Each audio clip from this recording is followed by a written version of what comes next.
Welcome everyone to the Instructor's channel. Here we are again for our weekly video.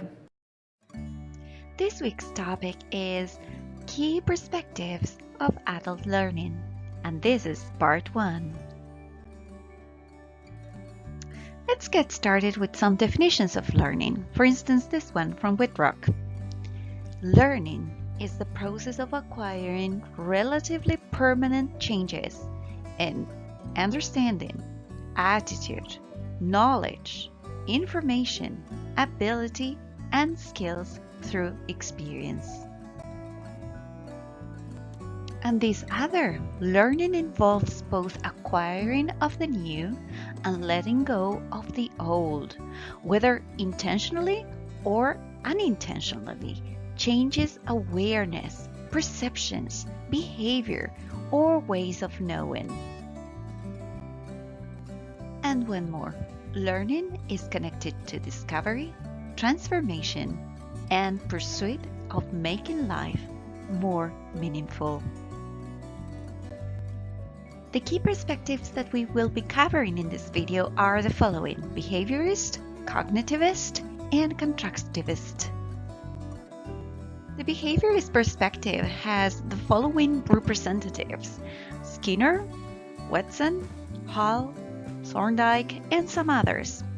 The focus is on behavior, the one that is observable and quantifiable. And what you will see most of the time in the text is that is related to skills development and behavioral change. The behaviorist perspective can be found in the following: computer-based instruction, competency-based education, demonstration, practice, and criterion reference testing. Learning is seen as hierarchical, that is, one step is mastered before the next step is tried. And the teacher's role is to manage and control the learning environment by setting specific expectations and then monitoring the learner's progress. So, do we see the behaviorist perspective today in teaching? Oh yes, we do. Actually, in clearly defining learning objectives. When we break down specific strategies that lead to those goals. And also when applying positive reinforcements like praise and providing that frequent feedback on the learner's progress. Okay, so let's jump now into a cognitivist and constructivist perspective. So here the main champions of this idea is Piaget, Kelly, Brunner, Guigné, and Briggs, among others, of course. And the focus is on learner's mental process. And so you will see lots of interpretation, meaning, perception, and insights in this theory. In a nutshell, this theory says that individuals understand themselves, other people, and the world around them by constructing personal and tentative theories and models. So the teacher's role is actually to help the learner to connect new ideas to existing cognitive structures and experiences. So the main ideas to retain from this perspective are: prior knowledge is key to learning and it must be activated. Learners need to construct their own understanding of the new content. Also, making more and stronger links between ideas takes time. Another one is that context provides important links for storing and retrieving information.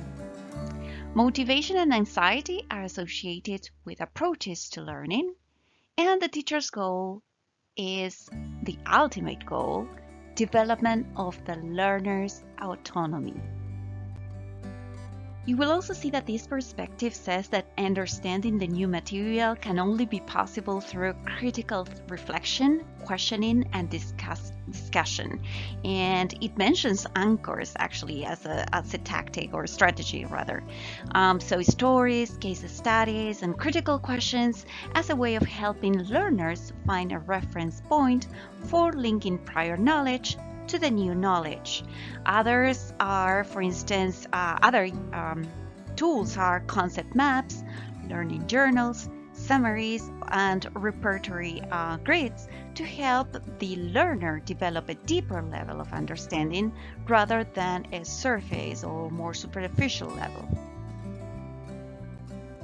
The deep and the surface level of understanding is actually linked to motivation, and we can differentiate two types of motivation: extrinsic, that involves motivation occurring from reinforcers or feedback or rewards that are not part of the learning activity itself, like grades or money or rewards or special privileges.